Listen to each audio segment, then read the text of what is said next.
Welcome to Man Does Tech, where I solve the problems you didn't even know you had. Gather ingredients before you start to save time and keep heat control steady. Use 1 cup plain Greek yogurt, 1/2 cup grated Parmesan, 2 cups tomato sauce.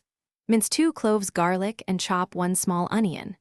Measure 1 tablespoon olive oil and set aside a pinch of salt and 1/4 teaspoon black pepper. Wash and dry a handful of fresh basil leaves, then tear them. Keep 8 ounces of your chosen pasta ready to cook while the sauce simmers. Heat a medium skillet over medium and add 1 tablespoon olive oil.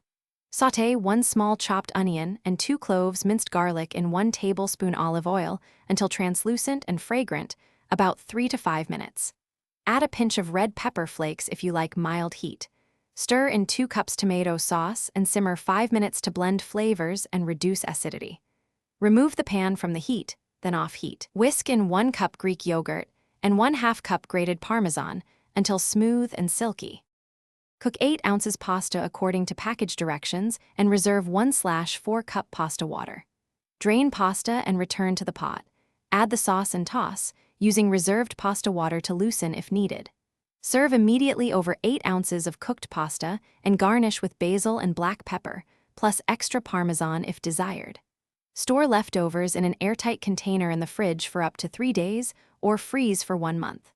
Reheat gently over low heat, adding 1 to 2 tablespoons water if sauce thickens, and stir until smooth. Thanks for watching. If you found this helpful, don't forget to like and subscribe.